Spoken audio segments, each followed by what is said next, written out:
প্রিয় বন্ধুরা, আপনারা দেখতেই পারছেন আসলে কুষ্টিয়া মানে বিনোদন। আজকে বিনোদনের 12টা বেজে গেছে।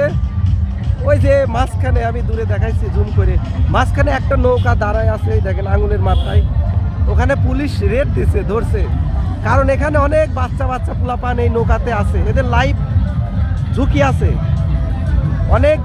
2-1 বছর আগে এখানে একটা ডিজারের নিচে বাচ্চা পড়ে মারা গেছে, তারপরে পুলিশটা খুব গার্ড সহকারে দেখে।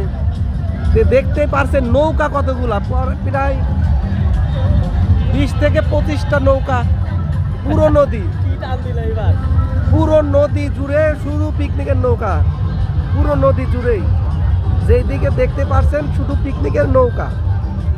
আর এই যে কোনটা জানো, এই যে এইটাই শুধু বাচ্চা, 12 থেকে 13 বা 15 বছরের বয়সী বাচ্চা।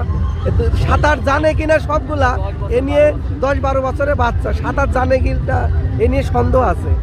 আর যে খরস্রোতা নদী, গড়াই নদীর ধার খুব বেশি, পড়লে গায়েব বাঁচার। আর যতগুলা ট্রলার, এদের ট্রলারের নিচে ডুবে মারা যায় বেশি।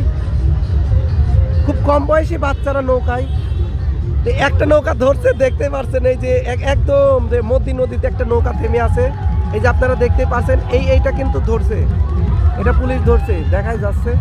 আর সবগুলা পুলিশের তারা খেয়ে ঘুরে গেল, দেখতে পাচ্ছেন ওইদিকে সবগুলো যাচ্ছিল, যেতে না পেরে সবগুলা ঘুরে গেছে। তো সবাই যাদের বাচ্চা তারা শাসন করে রাখবেন, কারণ লাইফ ঝুঁকি থেকেই যায়। এতগুলা বাচ্চারা নদীতে আসে, আর গার্জেনরা যদি খেয়াল না করেন তো একটি দুর্ঘটনা সারা জীবনের কান্না। ভালো থাকবেন, সুস্থ থাকবেন, আল্লাহ হাফেজ।